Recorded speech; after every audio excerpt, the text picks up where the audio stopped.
Hello guys, कैसे हैं आप लोग। हम कुमार मधुकर और आप देख रहे हैं केएम लर्निंग चैनल।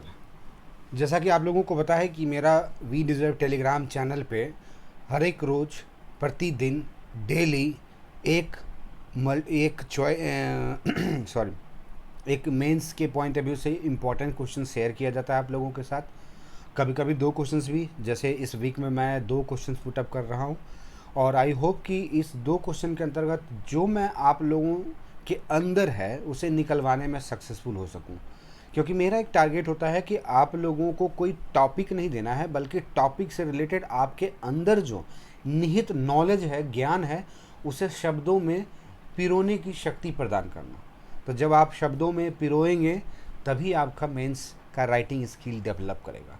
तो इसी को ध्यान में रखते हुए मैं हर रोज़ डेली दो क्वेश्चंस दे रहा हूँ इस वीक में। पहला है हिस्ट्री का और दूसरा है पॉलिटी का।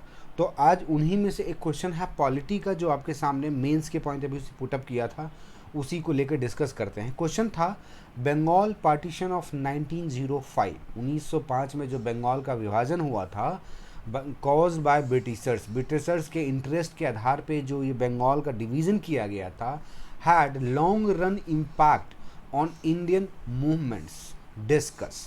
अब यहाँ पे हिंदी में ध्यान जान लीजिए कि बंगाल पार्टीशन, जो बंगाल का विभाजन हुआ था ब्रिटिश के कारण, जो बंगाल का विभाजन 1905 में हुआ था, उसका इंडियन मूवमेंट पे किस तरह का एक लंबे समय तक का असर रहा, इसके बारे में डिस्कस करने की बात है।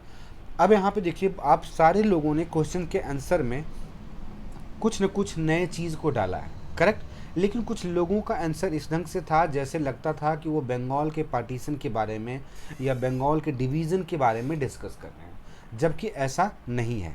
इस क्वेश्चन में कहा गया है कि बंगाल के डिवीज़न के कारण आने वाले मूवमेंट में या इंडियन मूवमेंट में क्या, इंडियन मूवमेंट के ऊपर क्या इम्पैक्ट पड़ा, क्या ऐसा बंगाल पार्टीशन में हुआ जो आने वाले मूवमेंट में negative as well as positive दोनों ही इम्पैक्ट छोड़ गया, करेक्ट।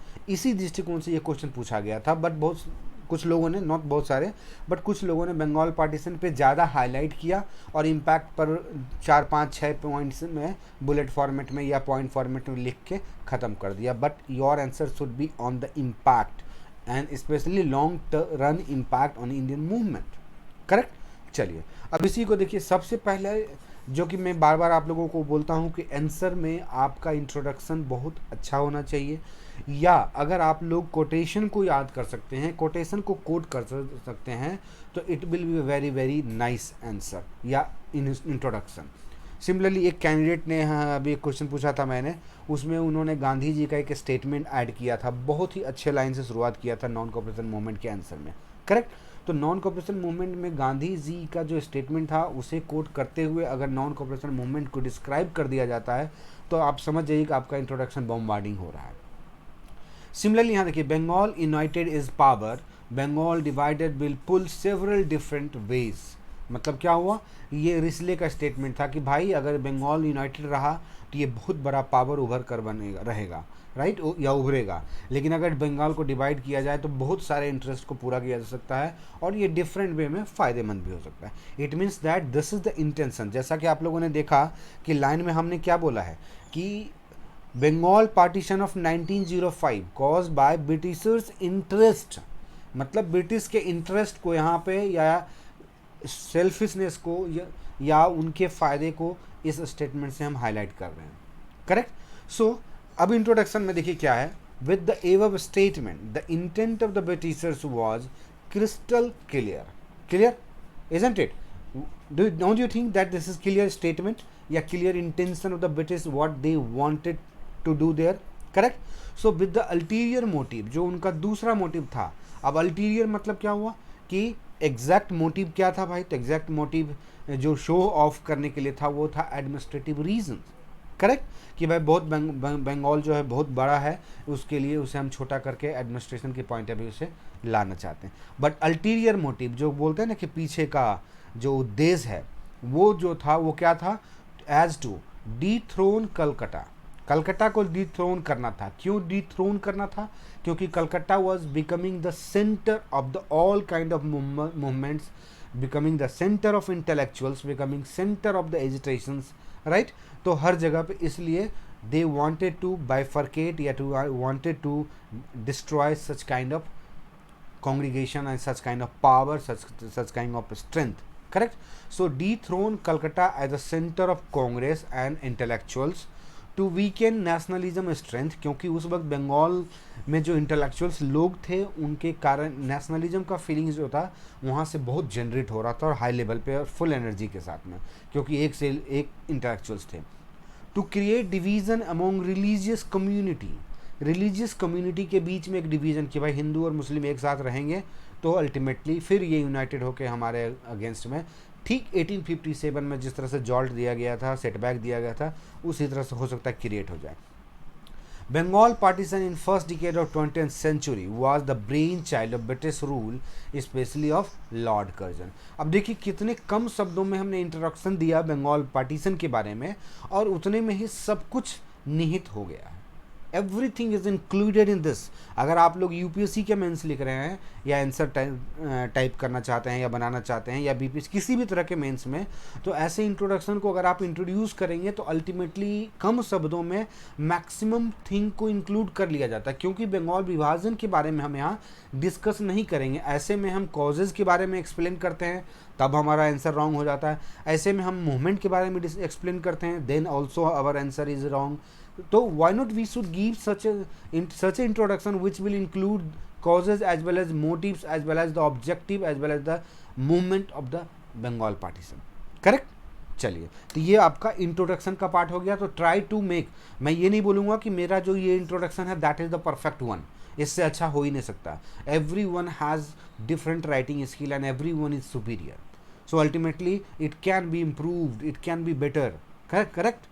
चलिए अब आप देखिए, अब नेक्स्ट पॉइंट में हम चूंकि बंगाल विभाजन की बात कर रहे हैं तो मेरा हमेशा रहता है कि आप लोग diagram, flow chart, map, whatever possible just try to inculcate it, try to include it in your answer where it is possible, correct. हाँ ये जरूर ध्यान रखिएगा कि जब आप आंसर लिख रहे हैं तो इट डज नॉट मीन कि 4 पेज का आंसर लिखना है, 400 वर्ड्स का आंसर लिखना है तो पता लगा 5 फ्लो चार्ट डाल रहे हैं, 5 flow charts. No, don't try to do that. 2 बहुत है, मैक्सिमम 3, मतलब 2 एक फ्लो चार्ट इंट्रोडक्शन के समय में, इंट्रोडक्शन के बाद मतलब थोड़ा सा स्टार्ट कीजिए और फिर कहीं बीच में दे दीजिए flow chart, that will be sufficient to cover the answer, correct. So 2 not 5, 2 flow chart possible है तो दे दीजिए एक चीज़। दूसरा है कि अगर एक फ्लो चार्ट मिल रहा है, 1 फ्लो चार्ट जैसे हिस्ट्री का है तो एक फ्लो चार्ट दे दीजिए और प्लस 1 मैप दे दीजिए। तो यहाँ पे देखिएगा मैंने मैप में क्या दिखाया कि बंगाल विभाजन का जो एरिया है उसको हमने हाईलाइट यहाँ कर रहे हैं कि भाई जो बंगाल पार्टीशन की बात थी वो ये था, आपको पता है ये बिहार पार्ट है, राइट। आज का मॉडर्न बिहार कौन कौन सा था बंगाल उस वक्त, मॉडर्न झारखंड ये बंगाल का पार्ट था, फिर उड़ीसा ये बंगाल का पार्ट था, फिर वेस्ट बंगाल जो आज का मॉडर्न वेस्ट बंगाल है ये है, फिर आपको ईस्ट बंगाल जो है जिसमें कि आसाम वाला ये जो पार्ट है ये भी इंक्लूडेड था, मेघालय का भी कुछ पार्ट इंक्लूडेड था। So in that case you will find that this was the territory which was included in Bengal and accordingly what partition was done there कि यहाँ पे ऐसे पार्टीशन कर दिया गया भाई कि ईस्ट बंगाल और वेस्ट बंगाल, करेक्ट। ये वेस्ट बंगाल और ये ईस्ट बंगाल हो गया।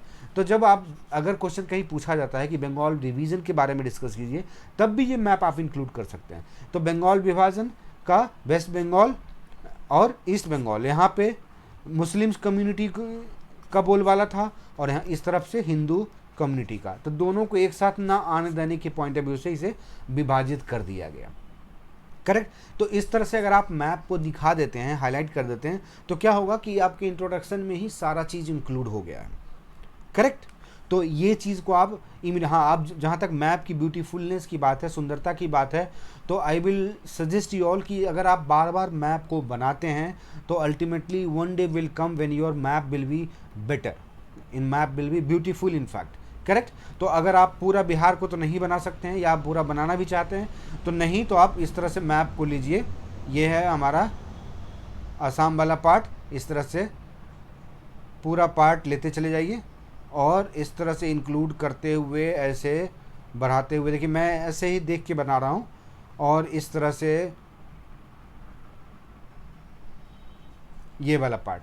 इस तरह से आप दिखा दीजिए कि भाई ये पूरा का पूरा पार्ट जो है शेडोड पार्ट, शैडो पार्ट जो है, ये शेडेड जो है वो पूरा का पूरा क्या था, बंगाल था। तो इस तरह से आप जब बनाना शुरू करेंगे then you will find that your map is becoming better. Correct.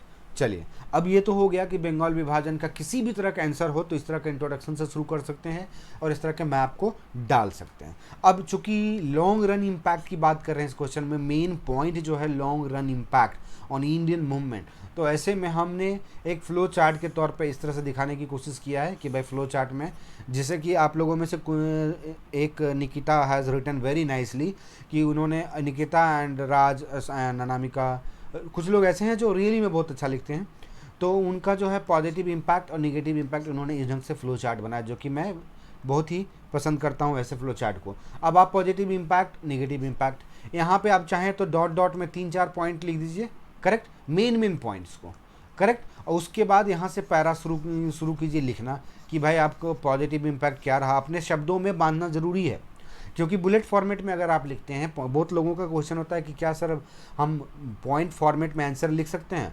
देखिए, आंसर लिखने में कहीं भी ये नहीं कहा गया है बीपीएससी या यूपीएससी के द्वारा कि आप बुलेट फॉर्मेट या पॉइंट फॉर्मेट में नहीं लिख सकते हैं, बट यू नो जब आप यूपीएससी का आंसर लिख रहे हैं तो कहीं कहीं पॉइंट फॉर्मेट, कहीं पैरा चलता है, लेकिन बीपीएससी में अगर पॉइंट फॉर्मेट में लिखेंगे तो आपको मैं एश्योर करता हूं कि 10 पॉइंट लिखते लिखते आपके सारे पॉइंट्स इंक्लूड हो जाएंगे, और उसके बाद आपको पता लगा कि 1 से 1.5 पेज में आपका आंसर ही खत्म हो गया, फिर आप क्या करेंगे। तो ऐसे में आपको ध्यान रखना होगा कि कहीं पर पॉइंट डालिए, कहीं पे पैरा डालिए, कहीं पे फ्लो चार्ट डालिए, कहीं मैप डालिए। मीन्स कि ये क्या होता है कि थोड़ा चेकर्ड हिस्ट्री जिसको बोलते हैं ना, कि अलग अलग टाइप का चीज़ देखने को मिलता है, तो इंटरेस्टिंग होता है और इंटाइसिंग होता है। तो यहाँ पे देखिए, मैं आपको सिर्फ पॉइंट वाइज कुछ पॉइंट्स बता रहा हूँ जो कि आप पैरा में कन्वर्ट कर सकते हैं। पॉजिटिव इम्पैक्ट में क्या था, देखिए प्रेयर, प्रोटेस्ट, पिटीशन, ये सारे सॉफ्ट मेथड क्या हो रहा था, अप्लाई हो रहा था बंगाल पार्टीशन के पहले, कि भाई जब भी होगा तो सब प्रार्थना करते थे, हे ब्रिटिशर्स बाबा आप मेरी बात मान जाइए, ये कर लीजिए प्लीज़, हम लोगों को बहुत कष्ट हो रहा है। और ब्रिटिशर्स का डिस्क्रिशनरी पावर था, मन मर्जी था कि भाई माने या ना माने। तो ये जो लॉन्ग रन इम्पैक्ट में आया कि भाई प्रेयर, प्रोटेस्ट, पिटीशन से काम नहीं चलने वाला है। सो सेकेंडली क्या हुआ, एग्रेसिव मेथड के फॉर्म में एक नया चीज़ आया। एग्रेसिव मेथड में कि भाई जैसे आप लोग आगे आप लोगों ने फ्यूचर में देखा कि नॉन कोऑपरेशन मूवमेंट में बायकॉट या स्वदेशी, इस तरह की चीज़ को अपनाया गया, या कोऑपरेट नहीं करने की बात हुई, करेक्ट। सो एग्रेसिव मेथड के तौर पे भाई डायरेक्ट एक्शन जिसको बोलते हैं, डायरेक्ट एक्शन ऑन ब्रिटिश। और वो डायरेक्ट एक्शन मतलब क्या हुआ कि भाई हम कोर्ट में अटेंड नहीं करेंगे, कोर्ट में नहीं जाएंगे, हम लेजिस्लेटिव में मेंबर हैं तो रिज़ाइन करेंगे, हम आपकी बात में, आपके किसी भी मीटिंग में हम अटेंड नहीं करेंगे, हम अपना जजमेंट, अपने लोगों का जजमेंट, अपना फैसला खुद करेंगे, अपना बिजनेस खुद करेंगे, इस तरह की बातें होती हैं, करेक्ट। तो ये हो गया कि भाई प्रेयर पिटीशन मेथड जो था वो ख़त्म हो गया और एग्रेसिव मेथड को अडॉप्ट किया गया। दूसरा था मॉडरेट फेज से एक्सट्रीमिस्ट, चूँकि एग्रेसिव है तो एग्रेसिव जो है एक्सट्रीमिस्ट से एसोसिएटेड था। जो moderate phase prayer, protest and petition को फॉलो करते थे, अब इस मूवमेंट के बाद एक्सट्रीमिस्ट का रोल जो है सिग्निफिकेंट होता चला गया, आने वाले दिनों में भी हम देखते हैं, करेक्ट। फिर उसके बाद है सेलेक्टिव पीपल। अब देखिए एक्सट्रीमिस्ट का फेज इंपॉर्टेंट हो जाना मतलब क्या हुआ, आप देखिएगा बहुत सारे रिवोल्यूशनरी ऑर्गेनाइजेशन का निर्माण हुआ। जैसे आप देखिएगा बिहार में ही मुजफ्फरपुर में खुदीराम बोस ने क्या किया, बम फेंका था, बट ये यहाँ पे मुजफ्फरपुर में कौन सा था, किंग्स फोर्ट के कार पे, करेक्ट। तो इस तरह के एक्टिविटीज़, युगांतर समिति है, तो कुछ एग्जाम्पल आप दे सकते हैं कि इस तरह के रिवोल्यूशनरी ऑर्गेनाइजेशन का निर्माण बढ़ गया, करेक्ट। फिर उसके बाद है तीसरा पॉइंट में है सेलेक्टिव पीपल के participation to higher nationwide mass participation. अब क्या है सेलेक्टिव पीपल, मतलब क्या हुआ कि उस वक्त जो पार्टिसिपेशन हुआ करता था प्रेयर, प्रोटेस्ट एंड पिटीशन में, आम लोगों का पार्टिसिपेशन नहीं हुआ करता था, क्योंकि यहाँ पे प्रेयर, पिटीशन एंड प्रोटेस्ट की बात होती थी तो इंटेलेक्चुअल्स लोग, पढ़े लोग बड़े ही सुसज्जित लैंग्वेज में, शब्दों में बांध कर अपने प्रार्थना को रखते थे और रोड पे आते थे, राइट, या मीटिंग करते थे। लेकिन सेलेक्टिव पीपल ही होते थे, आम आदमी, ट्रेडर्स, बिजनेसमैन, औरत और या बूढ़े बच्चे नहीं पार्टिसिपेट करते थे। लेकिन इस मूवमेंट के बाद स्वदेशी आंदोलन हुआ, जिसमें आत्मनिर्भरता आई। आपको पता ही है कि 16 अक्टूबर 1905 को जब इसका इफेक्ट दिया गया बंगाल पार्टीशन का, तो सब एक दूसरे के साथ गले मिले और एक दूसरे को राखी भी बांधे। महिलाएं भी आके मीटिंग में शामिल हुई, महिलाएं भी रोड पे आए। करेक्ट। तो ये हो गया सेलेक्टिव पार्टिसिपेशन से नेशन वाइड मास पार्टिसिपेशन बढ़ गया। और आने वाले, इसको आप कनेक्ट करना है। Long run impact does not mean कि you have to highlight the only points, you have to connect it कि same thing was observe in coming movements. कि जैसे चंपारण मूवमेंट हुआ तो वहाँ भी आम लोगों का पार्टिसिपेशन हुआ, नॉन कॉपरेशन मूवमेंट हुआ तो वहाँ पे भी लार्ज स्केल पे लोगों का पार्टिसिपेशन हुआ। अब वहाँ पे देखिएगा इसी का इम्पैक्ट है कि बिहार के लोग, महिलाएं हों या पुरुष या हिंदू हों या मुस्लिम या बच्चे हों या बूढ़े, सब के सब नॉन कॉपरेशन मूवमेंट में या सिविल डिसोबीडियंस मूवमेंट में या क्विट इंडिया मूवमेंट में हर जगह उन लोगों का participant in the course of time में बढ़ता चला गया। तो ये चीज़ आपको मेंशन करना पड़ेगा कि what are the long run impact of swadeshi movement. ठीक है। उसके बाद use of traditional popular festivals और mela to reach to masses. अब है कि higher nationwide mass participation को इंक्रेज करने के लिए या इंक्रीज करने के लिए कौन सा मेथड अपनाया गया? तो भाई जो भी पॉपुलर फेस्टिवल होता था, जो आम लोगों के बीच दिल में घर किए हुए था, जैसे शिवाजी फेस्टिवल, गणपति फेस्टिवल, तो लोकल फेस्टिवल जो आम लोगों के लिए बहुत ही महत्वपूर्ण हुआ करता था, वैसे फेस्टिवल में इस मुद्दे को जोड़ा जाता था और उस फेस्टिवल में इन सारे लोगों को प्रवोक किया जाता था, अवेयर किया जाता था, और इस तरह से नेशन वाइड मास पार्टिसिपेशन बढ़ा।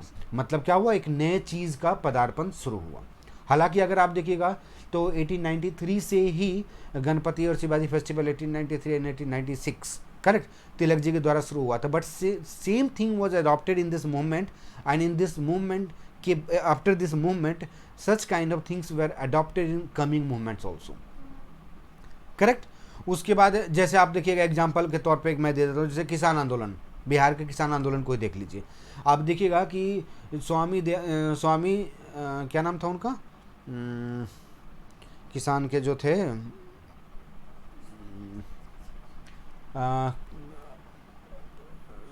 भूल रहा हूँ मैं नाम, किसान मूवमेंट से रिलेटेड में जो थे, नाम भूल रहा हूँ, अचानक माइंड से स्लिप कर गया है। तो आप देखिएगा जो कि उनके द्वारा सहजानंद सरस्वती, राइट, स्वामी सहजानंद सरस्वती कहाँ पे उन्होंने किसान सभा का स्थापना किया था?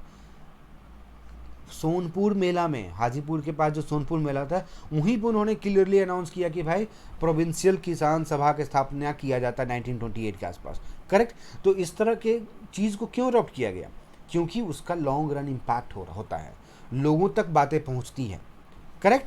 फिर प्रोक्लेमेशन ऑफ स्वराज का जो टर्म था, जो 1905 में पहली बार उठाने की कोशिश की गई थी बनारस के कांग्रेस सेशन में, बट किसी तरह से ये गोखले जी के कंट्रोल में सब कुछ था तो ये चीज़ नहीं उठाया गया। बट 1906 में जब दादा भाई नौरोजी के कांग्रेस सेशन में ये चीज़ को रखा गया तो कम्प्लीटली इसमें अडॉप्ट कर लिया गया।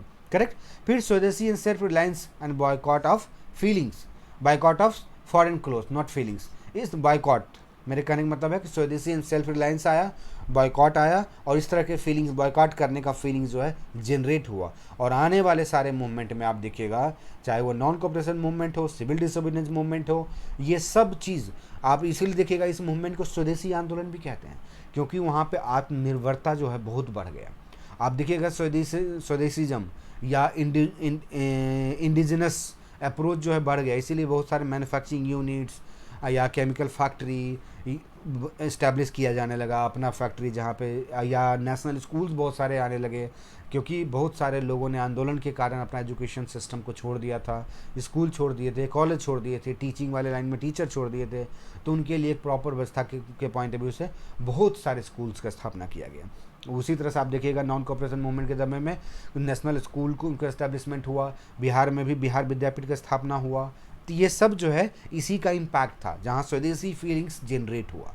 फिर भी उसके बाद कल्चर के सेंस में भी काफ़ी चेंज हुआ। कल्चर में अगर आप देखेंगे तो literature as well as culture दोनों को आप इंक्लूड कर सकते हैं, जो कि कल्चर के समय में अमार सोनार बंगला, जो लिटरेचर के सेंस में आप देखिएगा तो रविन्द्रनाथ टैगोर का जो अमार सोनार बंगला था वो आने वाले मूवमेंट में नहीं, बल्कि बंगाल पार्टीशन के दरमियान भी और आने वाले मूवमेंट में भी एक प्राइम या कह सकते हैं टैगलाइन बन गया था, अमार सोनार बंगला। करेक्ट। और बाद में आपको पता ही बांग्लादेश का ये एंथम बना। करेक्ट। तो इसी तरह से आप देखिएगा कि और भी सॉन्ग का क्रिएशन हुआ, पोइट्री का कंपोजिशन हुआ, और आने वाले सारे मूवमेंट में इस तरह के पोइट्री का इस्तेमाल जो है लार्ज स्केल पे होता था, सब लोगों के लिए टैग लाइन हुआ करता था। सिमिलरली कल्चर की बात करेंगे तो अनिंद्रनाथ टैगोर जो हैं उन्होंने विक्टोरियन कॉन्सेप्ट के जो पकड़ थी उसे ढीला किया और इंडियन कल्चर, इंडियन आर्ट्स को हाईलाइट किया, या कह सकते हैं विक्टोरियन कैच को उन्होंने तोड़ा। करेक्ट। तो इस तरह से अगर आप देखेंगे तो पॉजिटिव इम्पैक्ट जो है लॉन्ग रन में काफ़ी रहा, और तब से हमारा आर्ट, मैन्युफैक्चरिंग, स्वदेशीज़म, सेल्फ रिलायंस, आत्मनिर्भरता, correct, mass participation, boycott, popular festival का इंक्लूजन, या मास लेवल पे लोगों का पार्टिसिपेशन बढ़ता चला गया। करेक्ट। वहीं पे आप देखिए, इसी रिस्पेक्ट मेरा एक कोटेशन मैं आप लोगों को कोट करना चाहता हूँ। यहाँ पे देखिए राइटअप में ये सब पॉइंट जो है आप इसको फ्लो चार्ट में 4-5 पॉइंट हाईलाइट कीजिए। करेक्ट। और बाकी पैरा में आप, अब यहाँ पे देखिए क्या होता है, आप बोलिएगा कि सर ये पॉइंट में हाईलाइट कर ही देंगे तो दोबारा लिखने में हमें प्रॉब्लम होगा। क्यों भाई? तो रिपीटेशन होगा। Right, exactly you are right. So why not we should take some concise concept. कैसे भाई? तो देखिए, selective people participation to higher nation, तो आप देखिएगा सीधा एक टर्म लिख दीजिए, मास पार्टिसिपेशन। अब उस मास पार्टिसिपेशन के पैरा जब आप लिख रहे हो तब वहाँ आप लिखिए कि सेलेक्टिव से हायर नेशन वाइज पार्टिसिपेशन हुआ। उसके बाद उसमें उसको बढ़ाने के लिए ट्रेडिशनल एंड पॉपुलर फेस्टिवल को अडॉप्ट किया गया, जो कि आने वाले मूवमेंट में इस तरह से आप करेंगे तो पता चलेगा कि ये दोनों ही एक पॉइंट के अंतर्गत कवर्ड हो जाता है। फिर यहाँ पे देखिएगा कि एग्रेसिव मेथड या एक्सट्रीमिज्म या रिवोल्यूशनरी, एक चीज़ को मेथड पैटर्न चेंज हो गया, आप सीधा लिख दीजिए मेथड पैटर्न। करेक्ट। फीचर्स में, फ्लो चार्ट में, अब मेथड पैटर्न में आप बता दीजिएगा प्रेयर, प्रोटेस्ट एंड पेटिशन से चेंज होकर एग्रेसिव मेथड को अडॉप्ट किया गया, जिसमें कि मॉडरेट फेज के बदले एक्सट्रीमिस्ट फेज जो है उभर कर आया, रिवोल्यूशनरी ऑर्गेनाइजेशन का एस्टैब्लिशमेंट हुआ। इस तरह से आप देखिएगा कि यहाँ पे भी 2 पॉइंट में 1 पॉइंट का निर्माण होता है, जो कि आपको फ्लो चार्ट में इस तरह से डालना है। लॉन्ग रन आप पैटर्न लिख दीजिए। करेक्ट। लॉन्ग रन मास लिख दीजिए। करेक्ट। उसी तरह से लॉन्ग रन स्वदेशी लिख दीजिए, स्वदेशी एंड बॉयकॉट लिख दीजिए। करेक्ट। अब इस स्वदेशी में आप देखिएगा क्या होगा कि Indian literature, culture, manufacturing units, trading, सब जो भी आपके माइंड में आता है उन सब के लेवल पे आप लिख दीजिए। करेक्ट। उसी तरह से एक और है मास पार्टिसिपेशन में, आप ये भी ध्यान रखिएगा कि मास पार्टिसिपेशन में आपको तो यूज करना पड़ेगा कि women, male, female, intellectuals, poors, rich, जो कोई थे लगभग सब लोग पार्टिसिपेट किए थे। इस तरह से आप पैरा में कन्वर्ट। अब यहाँ पे मैं इसी के सपोर्ट में एक कोटेशन दे रहा था कि एक अब्दुल रसूल जी का एक स्टेटमेंट आया था 1906 में, जिसमें उन्होंने कहा था कि जो चीज़ हम लोगों ने 50 से 100 साल में अचीव नहीं कर पाया वो सिर्फ बंगाल पार्टीशन के कारण अचीव हो गया। तो उनका टारगेट क्या था कहने का मतलब? उनका मतलब था कि जिस यूनिटी के लिए हम इतने सालों से संघर्ष कर रहे थे, या कह सकते हैं 1857 से संघर्ष कर रहे थे कि हम सब में यूनिटी हो, वो सिर्फ बंगाल पार्टीशन ने एक झटके में कर दिया। मतलब बंगाल पार्टीशन के कारण हम सब लोग यूनाइटेड हो गए, है ना। तो यहाँ पे what we could not accomplished in 50 to 100 years, the great disaster, जिसको डिजास्टर बोला जा रहा था, द पार्टीशन ऑफ बंगाल, है ना, disaster has done for us in 6 months। मतलब स्वदेशी आंदोलन जो शुरू हुआ 1905, उसी के 6 month के दरमियान विद इन 1 year ये यूनिटी कायम हो गया। Its fruits have been the great national movement known as swadeshi movement, जो कि आने वाले सारे मूवमेंट में देखने को मिला। करेक्ट। तो ये सपोर्ट में आप इंक्लूड कर सकते हैं। अब फिर निगेटिव की बात करते हैं इम्पैक्ट में, तो यहाँ देखिए क्या हुआ, बंगाल पार्टीशन जो है ये क्या किया भाई, तो फ्यूचर पार्टीशन का सीड बो दिया, सीड विभाजन का एक जो है ना बीज बो दिया। कैसे भाई? तो आप एग्जाम्पल के तौर पे दे सकते हैं कि भाई 1907 आते ही कांग्रेस का विभाजन हो गया, राइट, मॉडरेट एंड एक्सट्रीमिस्ट के तौर पे। फिर 1947 आते आते जो भारत की आज़ादी की बात जो हम लोग करते हैं, वहाँ पे इंडिया और पाकिस्तान का जो है इस यही का सीड बोया हुआ था, जो फ्रूटफुल होकर वहाँ पे इंडिया और पाकिस्तान में विभाजन हुआ। करेक्ट। और उसके बाद कांग्रेस एक अलग रोल प्ले करने लगी, अलग ऑर्गेनाइजेशन के तौर पर रिप्रेजेंट होने लगा। तो वहीं 1906 में मुस्लिम लीग की स्थापना कर दिया गया। क्यों भाई? तो because of the Bengal partition, कि लोगों बंगाल पार्टीशन इंटरेस्टेड था, ब्रिटिश के इंटरेस्ट में था। So British very well possible it try to divide and rule system. Correct. So divide and rule के अंतर्गत मुस्लिम लीग का स्थापना भी कर दिया गया। सो divide and rule policy of the British became more and prominent. Even 1905 में आप देखिएगा कि पहली बार जो है प्रॉपरली जो है माइनॉरिटी बेस्ड पे ये डिवीज़न की बात कर दिया गया, करेक्ट। फिर 1909 में आया, उसमें भी डिवीज़न की बात कर किया गया, करेक्ट। तो इसका इम्पैक्ट जो है देखने को मिला। इसको बार बार लिखना होगा, ऐसा नहीं है कि मैं ये पॉइंट बोल रहा हूँ तो आपको 1905 का उदाहरण देना होगा, 1919 का उदाहरण देखना होगा, या डिवाइड एंड रूल पॉलिसी का जहाँ भी अब सब्सटेंस दिखता है या एविडेंस दिखता है ब्रिटिश के द्वारा जो अडॉप्ट किया गया है, वो आपको लिखना पड़ेगा। फिर राइज ऑफ रिवोल्यूशनरी, अब यहाँ पे हमने लिखा था ना कि एक्सट्रीमिस्ट फेज उभर कर आया, तो राइज ऑफ रिवोल्यूशनरी टेररिज्म जो है, नो डाउट ये एक अलग मेथड को अडॉप्ट किया, बट इसके कारण काफ़ी हताहत भी हुआ। हताहत मतलब काफ़ी अच्छे personality leader, top terrorist activity जिसको बोल सकते हैं, या रिवोल्यूशनरी टेररिज्म जो है बोल रहे हैं, वो अच्छे अच्छे लीडर्स का डेथ भी हुआ। और यही इसी रीज़न से भी ब्रिटिश जो है और क्रूअलिटी वाले पॉलिसी में इंटर कर गया, correct. So it caused major loss of prominent people and leaders and also to some extent invited aggressive and stern actions from Britishers. अब इसका ऐसा नहीं है कि मान लीजिए रिवोल्यूशनरी टेररिज्म के कारण निगेटिव इम्पैक्ट हो, पॉजिटिव भी है। तो पॉजिटिव में क्या हुआ कि ब्रिटिश को भी लगा कि नहीं भाई, अब ये लोग जो है प्रेयर पिटिशन वाले पॉलिसी में नहीं चलने वाले हैं, ये लोग डायरेक्ट टक्कर दे सकते हैं हमें, राइट। और लोगों को भी लगा कि नहीं भाई, हम प्रेयर पिटिशन पे ही नहीं चलेंगे, हम डायरेक्ट आपको ठोक भी सकते हैं, है ना, डायरेक्ट ठोक भी सकते हैं। तो आने वाले मूवमेंट में आप देखिएगा कि बहुत सारे 1919 में भी जलियांवाला महासाकर के बाद जो है जनरल डायर की मृत्यु भी, हत्या भी किया गया है, भगत सिंह ने बदला भी लिया।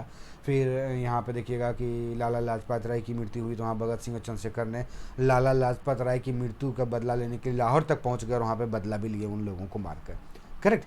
तो रिवोल्यूशनरी टेररिज्म जो है ये भी एक इम्पॉर्टेंट रोल प्ले किया था, एक झटका दिया था, लेकिन एग्रेसिव मेथड अडॉप्ट करने के लिए ब्रिटिश को कंपेल भी किया था, करेक्ट।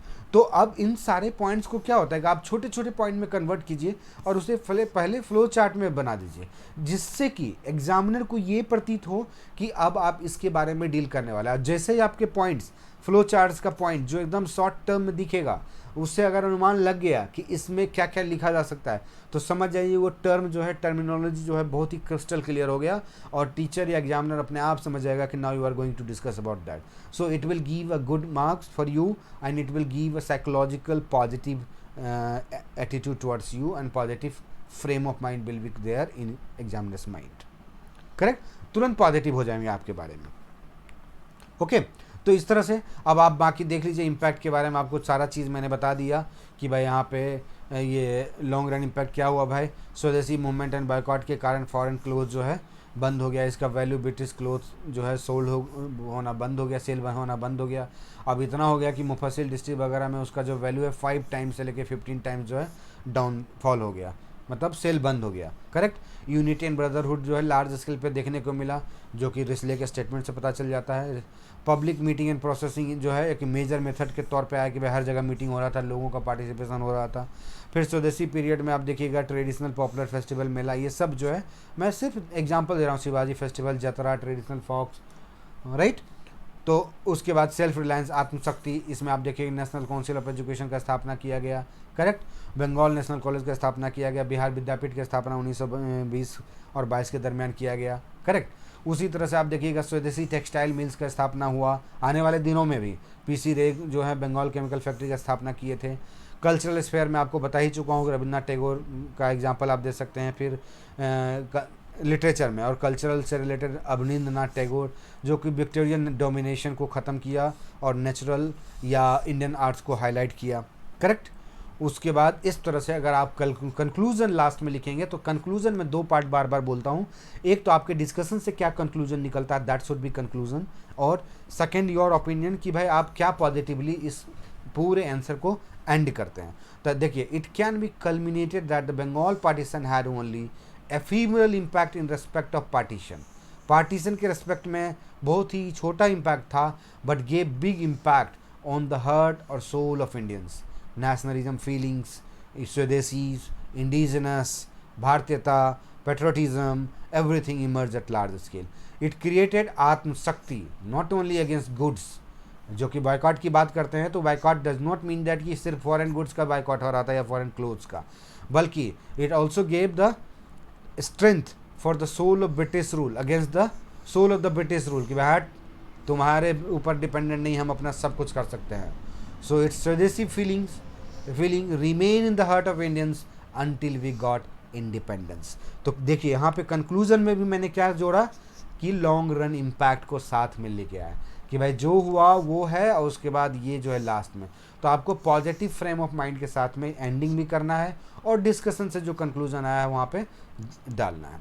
तो इस तरह से अगर आप देखेंगे तो आपका आंसर जो है to the point and perfect होगा, and you will find that your answer is becoming better. हाँ, ये चीज़ ध्यान से रखिएगा कि मैं जो आपको दिखाया हूँ वो 100% ये मत चलिएगा कि यही मॉडल आंसर है. इससे भी बेटर होने का चांसेस ह्यूमैनिटीज़ सब्जेक्ट में या ह्यूमैनिटीज़ के आंसर में हमेशा रहता है. सो गाइस, गुड लक, और आप इस चीज़ को फॉलो कीजिए, इस ढंग से सारे आंसर को लिखिए, और हमारे वी डिजर्ट टेलीग्राम चैनल से जुड़े रहिए जहाँ पे मेंस की तैयारी की करवाई जा रही है, जनरल स्टडीज़ के लिए पेपर 1 एंड पेपर 2, और ऑप्शनल में ज्योग्राफी के लिए करवाया जा रहा है. Okay guys, so stay tune to KM learning channel. और आप लोगों को मेरा वीडियो अच्छा लगता है तो लाइक करना तो एकदम मत भूलिए. आपके लाइकिंग से मुझे ये पता चलता है कि रियली में आप लोग इम्पैक्टेड हुए कि नहीं हमारे वीडियो से. अगर लाइक नहीं करते हैं, व्यू बहुत ज़्यादा है, तो मुझे लगता है वो ठीक है, कोई 2 मिनट देखा होगा, कोई 1 मिनट, कोई 5 मिनट, कोई 10 मिनट, या किसी को अच्छा लगा होगा तो पूरा देखा होगा. लेकिन अगर आपकी लाइकिंग आती है तो मुझे लगता है कि नहीं, लाइक किए हैं मतलब वीडियो अच्छा लगा है, उससे मेरा वो इंसेंटिव होता है, हम प्रोत्साहित होते हैं कि हाँ चलो नहीं, बना रहे हैं, लोगों को फ़ायदा हो रहा है. Okay guys, thank you.